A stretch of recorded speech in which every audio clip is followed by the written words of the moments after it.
Venus, the goddess of love and beauty, is coming home to Taurus June 5th, where she will be through July 4th, 2025. This is great astrological news as it pertains to romance, relationships, art, beauty, justice, style, design, money. Hello, my name is Eliane Nicole. I'm your astrologer and tarot reader, and in this video I'm going to be talking about, again, one of my favorite transits of 2025, Venus coming home to Taurus, where she is strong and can express herself at her optimum level. And before I get into the translation of what this means to us here on planet Earth, I just want to say, if you're watching this on Instagram, I'm only going to post the first 3 minutes here. The entire video will be available on my YouTube channel, Eliane Nicole. My YouTube channel is my name, Eliane Nicole. Please find me there. If you are watching this on YouTube, please make sure that you subscribe to my channel. Please hit the notification bell so that you're notified every time I post a new video. Please like, please comment, please share. It helps me in the algorithm, helps me to grow my channel and my business and my community, and it puts me in a position to continue to give these free astrological offerings. If you're watching this on Instagram, please make sure that you're following astrology.tarot.Eliane Nicole. Please like, please comment, please share. It's free for you and very helpful to me and getting my content exposed to more people. So I would really appreciate that. And if you would like to book a reading with me, there's a link in the profile bio at astrology.tarot.Eliane Nicole on Instagram to book a reading. Go directly to my calendar. And if you're watching on YouTube, there's a link to book a reading in the description notes underneath the video. So now that we've gotten all of that housekeeping out of the way, I want to get into the translation of Venus, the goddess of love and beauty's home coming to Taurus. And this is a very sensual transit. This is a very beautiful transit. This transit is going to bring us a lot of pleasure and comfort in these very, so far harrowing times in the world of 2025. And Venus is one of the personal planets, and so this speaks very much to what's going on in our personal lives. Although when she's making major aspects, which I'm going to also talk about in this video, she those will be presented on the world stage. We'll see them in the headlines, or we'll experience it more when we're out and about in the streets and in public. And also I wanted to say in the beginning of this video, if you don't understand the astrological jargon, that's okay. You can still watch the video and get a lot out of it. You can ignore the astrological terminology if it's confusing or just seems like too much, and just listen for the interpretation of what it means, and you can still get so much out of the video. I do choose to use the jargon and the terminology because I want people who already have some experience with astrology or who are students of astrology to be able to understand how I'm arriving at the interpretations that I'm arriving at, because astrology it's a language, and as astrologers we are interpreting the writing of the cosmos. We're not making it up. And so that's why I like to say how I'm arriving at the things I'm saying. So this is coming from the cosmos. It's not coming from me. I'm channeling it to you from, many decades of study of the cosmos. So anyway, and also at the end of the video, I'm going to, when I get through the astrology, I'm going to talk about the tarot as well of Venus in Taurus. And I'll just quickly let you know, I'm going to use the Thoth Tarot. I'm going to be talking about the Empress card. I'm going to be talking about the Hierophant, and I'm going to be talking about the Six of Discs. But I'm going to save that for after the astrological interpretation. So, Venus, you know, always has to do with, you know, love and beauty and art and romance, style, design, justice, our aesthetic, pleasure, attraction, sometimes money. And Venus has been in kind of intense situations for a long period now. We had a whole retrograde season that went between Aries and Pisces throughout, you know, March and April, and Venus is in her detriment in Aries. And that's where she is as I record this video. She's getting to the very last degrees of Aries. And that has been not necessarily the easiest aspect on relationships or beauty or art or love. And I'm not saying that across the board for everyone. It depends on your own personal astrology. But in general, this isn't where Venus is the most comfortable. So as she moves into Taurus on June 5th, she's stepping up in dignity. And this means that we're going to see a complete vibe shift for the better in the realm of love, romance, relationships, beauty, art, you know, pleasure, attraction, all of these Venusian topics. So this is really, really great news. However, I do have to preface this by saying before the good parts, she does have to clear the opening, the square with Pluto. As Venus enters Taurus at 0 degrees on June 5th, she's immediately in an applying square to Pluto. Pluto is god of the underworld. Venus, the goddess of love and beauty, coming into contact with Pluto, god of the underworld, isn't always the most pleasurable experience, especially in a square. A square is a hard aspect. It's a 90-degree angle. Squares bring a conflict or a challenge that require action. So although squares are difficult to experience, they're very important. You know, the 3D material world is built on squares and 90-degree angles. We need them, and they push us out of our comfort zone to build, to create, to act. And so they're very necessary in the cosmic ebb and flow of life. But, you know, they're intense because, let's face it, most of the time we don't want to be pushed out of our comfort zone. We don't want any edge or any tension that makes us have to move to the next step, but we need it. And so Pluto, god of the underworld. So Pluto, sometimes Pluto is underworld figures like rapists, murderers, thieves, you know. Sometimes Pluto is powerful people like plutocrats, billionaires.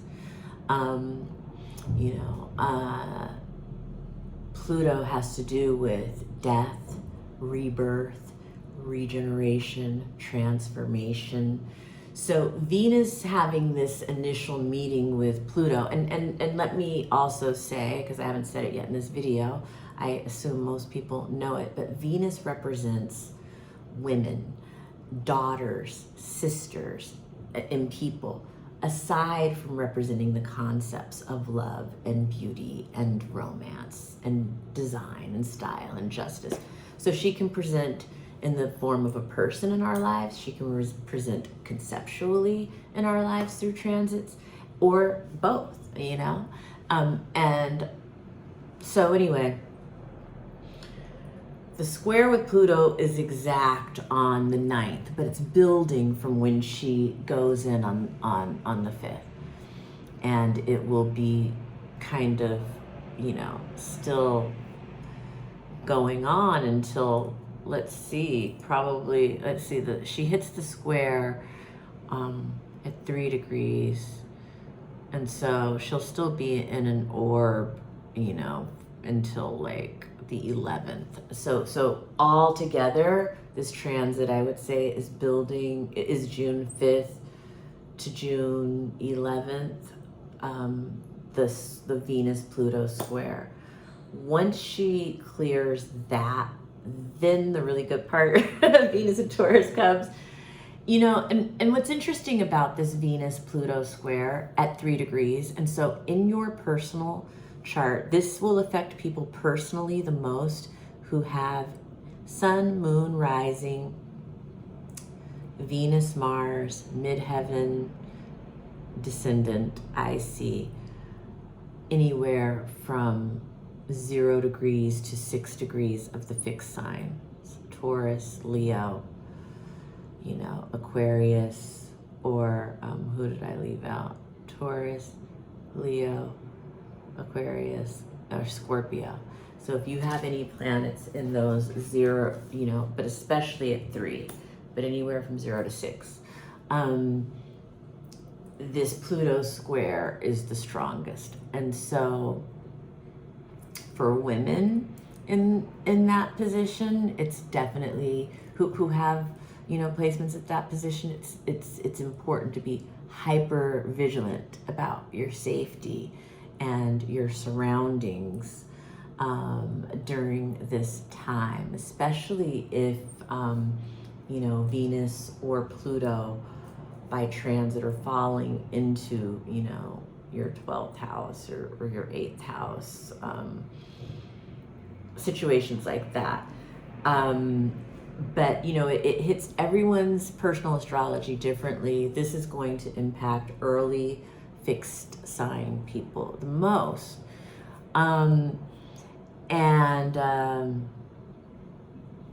Yeah, the Pluto Venus square conflicts or challenge power struggles around romance, art, beauty, love, style, money. It can be violence against women. It can also, I mean, the best expression of it can be like a deeply passionate sexual encounter that's kind of aggressive in nature, but in a good way, you know. But at worst, it can be like rape, you know. It can also be just like a woman who's having a conflict or challenge with an underworld figure, or else even a powerful figure like a plutocrat or billionaire. And so, and it can also just be a woman who's undergoing a deep transformation. Now, for the collective, the Venus-Pluto square is interesting because this is a new vibe, a new dynamic that we're going to be experiencing every year when Venus enters Taurus for the next 20 years. We haven't had that in our lifetimes yet. You know, Pluto was in Capricorn for the past 16 years, 2008 to 2024. And so when Venus was in her home sign of Libra, she would hit the square to Pluto for those 16 years. And now, finally, during Libra season, Venus is going to be free of that, which is such a beautiful relief for Librans. But now for Taurus, you know, Venus is going to be hitting the square with Pluto at some point in her journey every year. And now it's in the very early degrees, so it's affecting people who are in the earliest degrees of Taurus, Leo, Scorpio, and Aquarius, the most fixed axis. And for the collective, this square between Venus at home and Taurus, which has so much to do. Taurus is Mother Earth, Venus is the feminine principle, so this has a lot to do with the environment and with nature and the natural gifts that Mother Earth has given to humanity. Squaring off, you know, over the next 20 years. And so this is a transformation that's happening over time. we are at the beginning of an arc of a storyline about things like, you know, Venus and Taurus, women's bodies, the environment, Mother Earth, but in conflict with Pluto in Aquarius. So this is the systems and structures and, you know, the powerful people who run them. This is, you know, also Pluto in Aquarius is like AI and robots, and how the 90-degree angle is like how that is, you know, affecting real life women in challenging ways that require action, and how Pluto and Aquarius and the technology is affecting our sex, because Taurus is embodied experience. So Venus and Taurus is embodied sexual experiences, and squaring off with Pluto over these years for the collective is this question about how like robots and AI and technology are going to, you know, infiltrate our sex lives and our sexual relationships with other human beings in challenging ways. Like, and I'm just scratching the tip of the iceberg. Venus can also be money. Venus and Taurus is definitely money.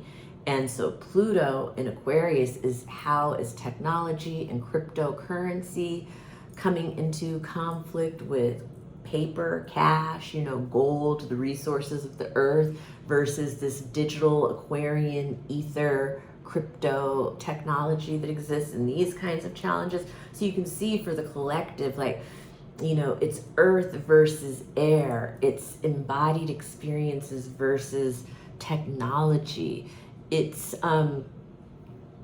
it's groundedness in the present moment versus this constant striving for this utopian ideal of the future. And so on a broader collective level, that's what I think that the Venus Pluto opening square on June 9th is about. And so I think we're going to be seeing those kinds of topics in the headlines on the world stage. But again, in our personal lives, it presents differently than it presents on the collective. It's related, but it's different. You know, astrology is a holistic art, and you have to take into context everything. Anyway, so yeah, environmental issues too, and how the plutocrats and certain technologies are affecting the environment, and I think that they are mining for certain things that fuel AI in certain places in the world. And so that could be a lot about what the Venus Pluto square is about, that we're looking at over a 20-year arc. You know, and then, yeah, again, Venus is women's bodies, so there's going to be power struggles around women's bodies, power struggles around, you know, art and style, design, money, pleasure, attraction. All of these things are part of the initial square with Pluto that perfects on the 9th, but is active from the 5th to the 11th or 12th. So then the next major aspect Venus is having is, well, it's not a major aspect. I guess it's a sextile, so it's more of a minor aspect. But I like to call out the sextiles because sextiles, they are of the nature of Venus, and they bring opportunities. They are so subtle that they can easily just breeze by us in a day without us knowing. And so that's why I like to bring attention to them, because I feel like if you're watching this, then you can benefit from paying attention to where this opportunity may arise for you. I heard one of my astrology teachers recently say sextiles are like two planets passing each other on the street and meeting eyes and having a flirtation, and that can be the end of it. Or they can stop and talk and exchange numbers, and maybe something more can come of it. So that's the nature of a sextile. It's like you have to interact with it to receive the opportunity. So this is a sextile between Venus and Mercury. Mercury's at 5 degrees 40 minutes Cancer. So personally, this is going to represent for people the most who have any planets from 2 degrees to 8 degrees of any of the cardinal signs on one level. But it's also going to be trining the earth signs and creating trines with the water signs. And so a lot of people will have an opportunity. I think the water signs of Pisces and Scorpio, anyone from 2 to 8 degrees, this is going to be really beautiful for you. Same 2 to 8 degrees Pisces, this is like really beautiful for you. And this is about beautiful words, beautiful communication, you know, delightful conversations, somebody whispering sweet nothings into your ear, writing poetry, you know, a beautiful voice, speaking beautifully, or maybe singing. You know, this is about uplifting conversations. This is about a creative opportunity, because it's also, it's earth and water, so it's very fertile. It's an opportunity for fertility, an opportunity to conceive, you know. And it's also an opportunity for a cozy family interaction with like food and, you know, great conversation, because it's Taurus and it's Cancer. And so I really like this. This is on June 11th. It's a very sweet aspect on the world stage. It can present some actual good news about the environment for a change. There can be good news around food or the growth of crops, and or good news for families around food. And so on the 26th, Venus in Taurus is forming a sextile to the North Node in Pisces at 21 degrees 22. So this is going to be most personal for people who have, you know, earth and water signs at, you know, anywhere from 18 degrees to 24 degrees of you know, Virgo, Taurus, Capricorn is really going to love this. Anyone with 18 to 24 degrees, Cancer, Scorpio, really going to love that. This will be personal to you if you have these degrees. And this is an opportunity to align with your higher spiritual purpose, or with your higher purpose in love, romance, art, beauty, spirituality. This can be a very spiritual transit, religious for some people. Yeah, it's also trying the South Node at the same time, because the nodes are on the axis. So we're dealing with the Pisces Virgo axis. So this is the axis of health. This is the axis of the spiritual realm versus the material realm. It's the axis of, you know, emotional health versus physical health. It's the axis of, you know, chaos versus organization. It's the axis of service. Yeah, so the Pisces Virgo axis, and it's about so many things, but those are some of the things. And so with Venus in Taurus trining the South Node in Virgo, we are letting go of something in our life, something tangible. So it can be things, you know, money, it's tangible. Maybe a person, you know, things in the physical realm that we're releasing and letting go of with ease, with grace, you know, and it's going to bring relief and joy this is a letting go or a parting of ways or an exit point that will happen with grace and ease and create some sense of lightness. And but it's related to letting go of physical things. So I don't know, it's maybe you're cleaning out your closet if it's in your house of home, or getting rid of furniture or clothes you don't use anymore. But it can be, if it's in the house of your body, it may be, fasting and doing a cleanse. But if it's in the house of, your eighth house, it could be, a debt that you owe, and you're finally giving that money back and you're releasing yourself from that debt. It can present for different people in different ways, depending on what house it falls in. That's why if you don't look to the house that Virgo falls in for where Virgo and Taurus, it'll be one or both of those houses that you're letting go of something physical, tangible in that realm. Again, personal to people with 18 to 24 degrees of earth signs, water signs, and fixed signs.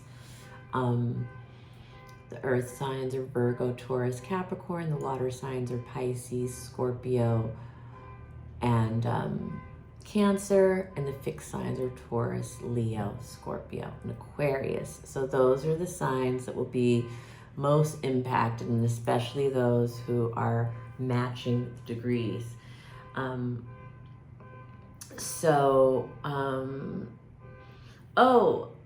It can also just be a fortunate ending. It can also be releasing, because it's Virgo.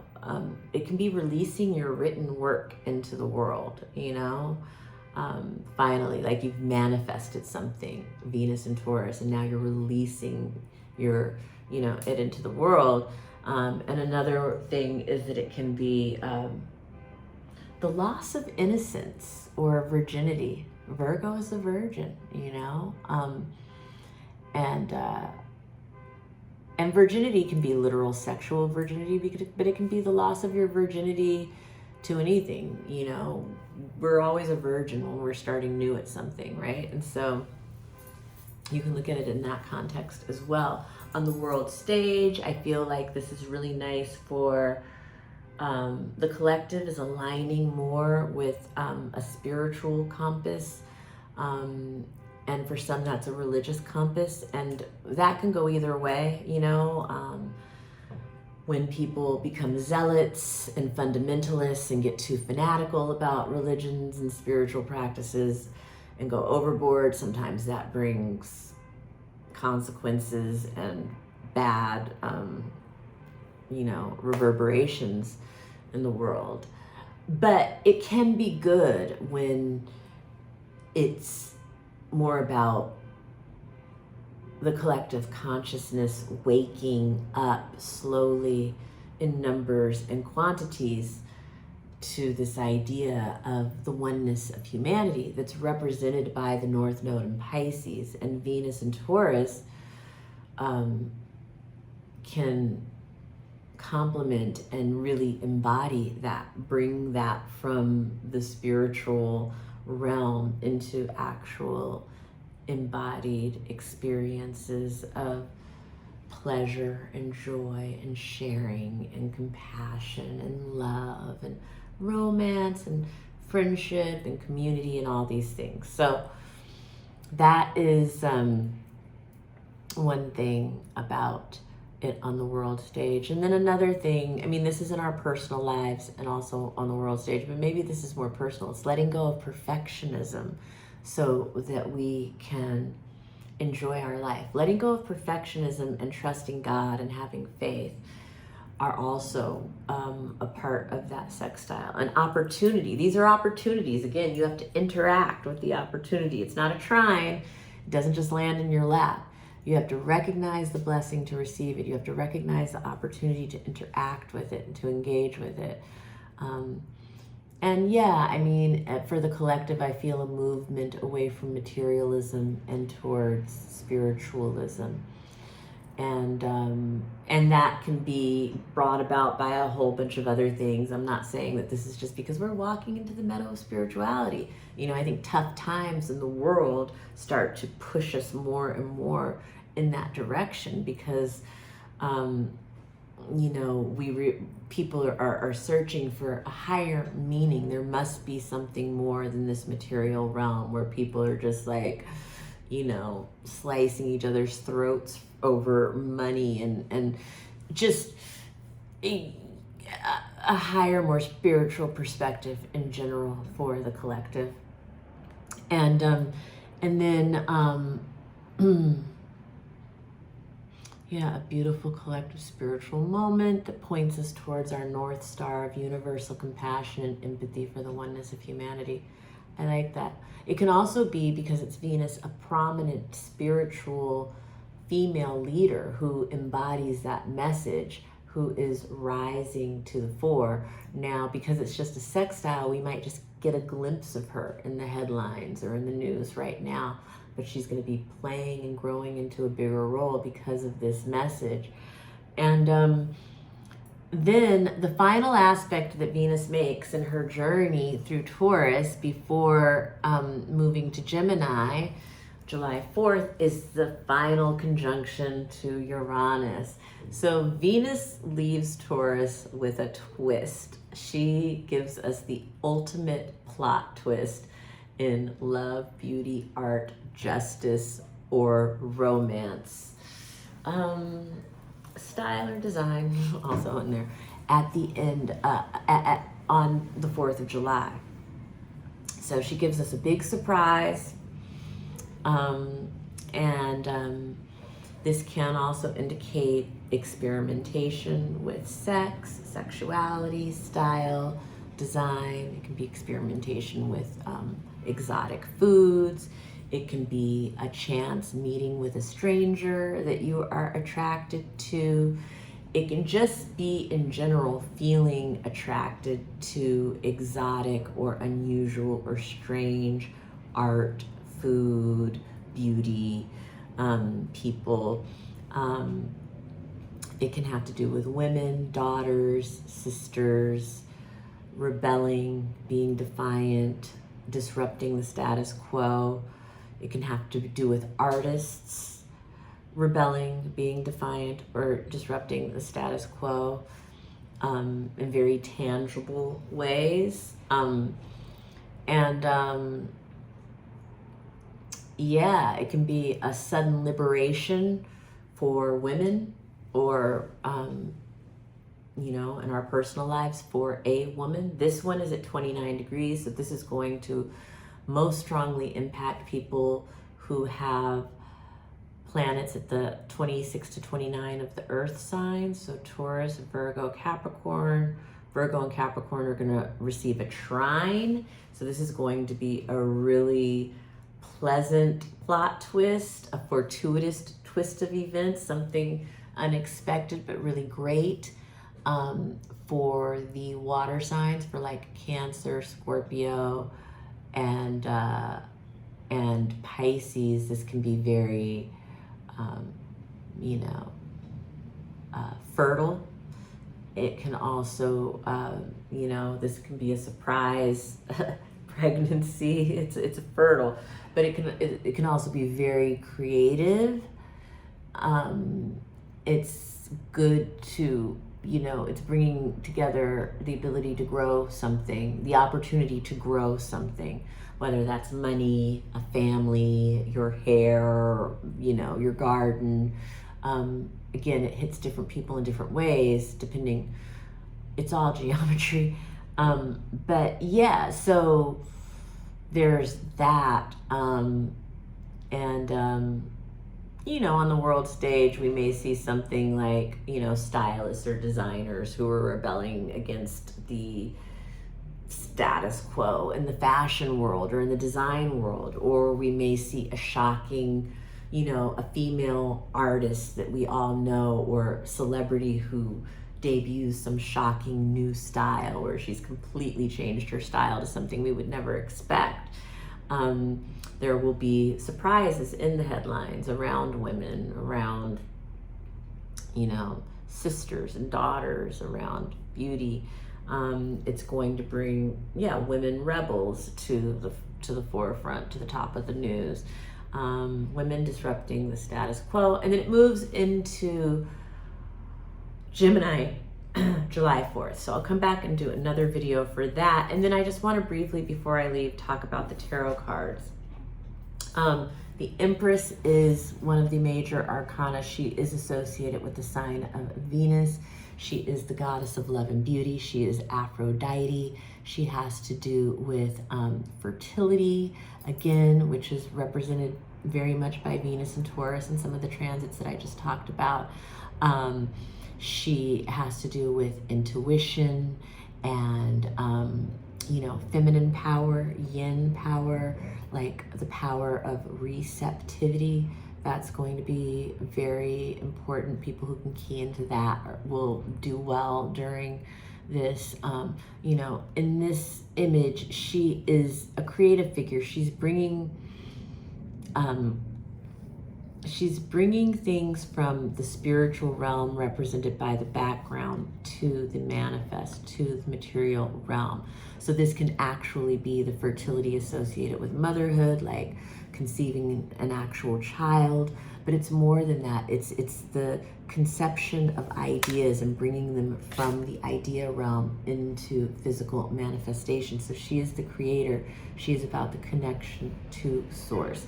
So this is a very creative transit that we're going through. It can be creative for those who are trying to conceive and you know, have a child, but it can also be creative for those who are giving birth to new ideas into the physical realm. It can have a lot to do with motherhood and the idea of nurturing your children who are already here as well, or nurturing your creative babies that you know that are here as well. Now, Taurus is represented by the Hierophant in the major arcana, and this is a very spiritual card. It has to do, the Hierophant is like he's like a, you know, he can be a priest, he can be a rabbi, he can be an imam. He is a spiritual leader, and he is the male masculine energy of that. So that has to do with the actual structures and the actual churches and the actual, you know, holy books that we read and follow, the Bible, the Quran, the Torah, the Zohar, whatever your, you know, the Tao, you know, there's many spiritual books, but the Hierophant is the actual, you know, physical book, you know, he's the actual priest. This is Taurus. This is embodied real life experiences with the spiritual. And that brings me back to the Empress, in contrast, who's out in nature and has to do with a spiritual experience, just being, you know, with Mother Earth, the trees, the sun, the fresh air, the ocean, you know. The Hierophant is about our spiritual experiences when we're at churches or temples or mosques, or, you know, actually reading a Bible or a Quran or a Torah or whatever. You know, it's like, and so this is a time, this Venus transit is a time of embodied spirituality.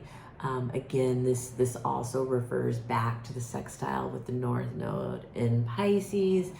You know, so this might be a time where people, you know, go to church, go to temple, go to the mosque, and, you know, maybe you're going to some physical, spiritual place to practice. You know, it could be an ashram. It doesn't have to be organized religion. There's many different ways, but it's like having embodied physical engagements with spirituality during this time.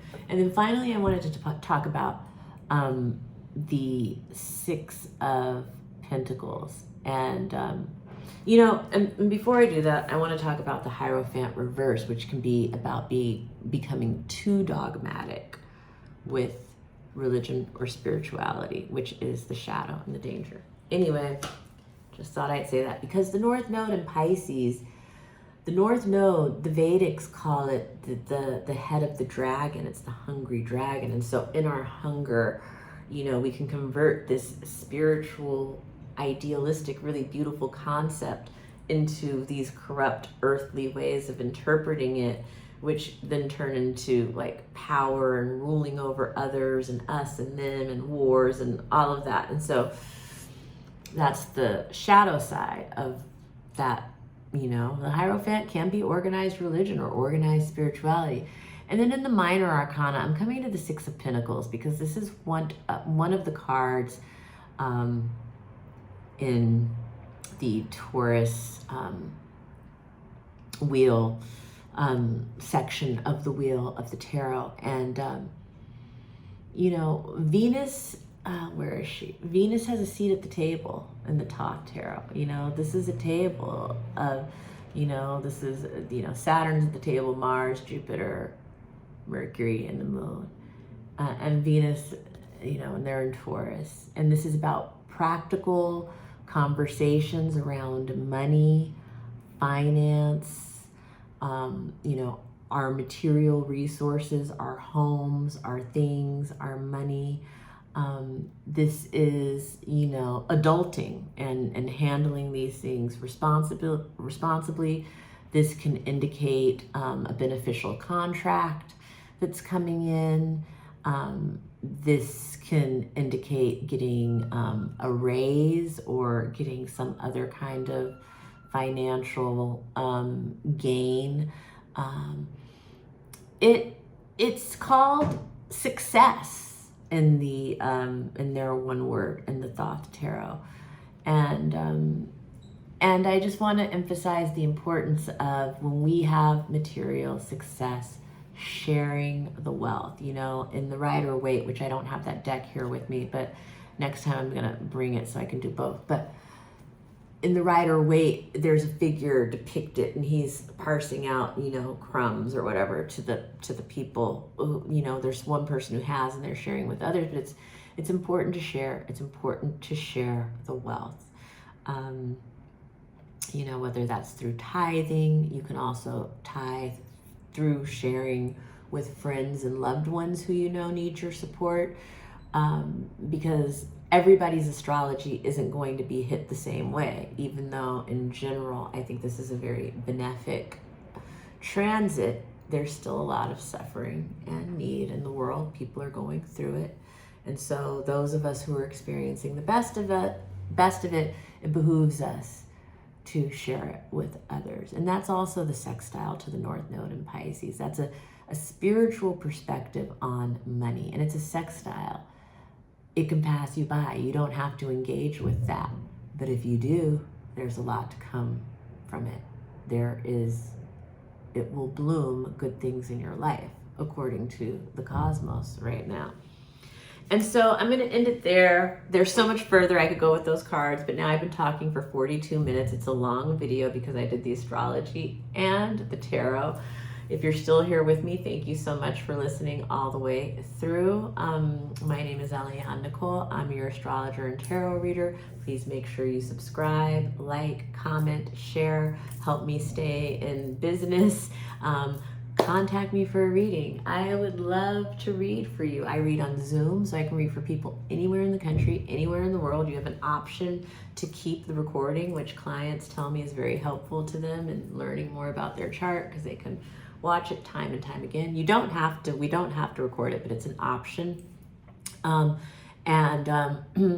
Yeah, I love reading. Everyone should have their chart done at least once in their lives. I recommend working with it over your lifetime and regularly getting readings with astrologers, especially in this Pluto and Aquarius era. Everybody needs a personal astrologer in the Pluto and Aquarius era. Anyway, yeah, so again, there is a note in the description section of my YouTube to book a reading with me. And if you would like to just thank me for this free offering that I gave of Venus and Taurus by buying me a coffee or a tea or a croissant, I will put my Venmo in the description as well for you to make a donation, which I would so appreciate if you are so inclined. Thank you so much for joining me. Have a wonderful Venus and Taurus. This is one of my favorite transits of the year. It is definitely one of the sweet spots of 2025. This new moon cycle in Gemini, that began, I think it was May 25th. I did a video about it. Go watch that video. This whole cycle is one of my favorite periods of this year. So I just want to share that with everyone who's watching this, because I want everyone to get the most out of it, because it's like, you know, life is lifing and the world is worlding, but this is a sweet spot of refuge, and we should enjoy it to the fullest, you know? Thank you for joining me. I appreciate you so much. And bye for now.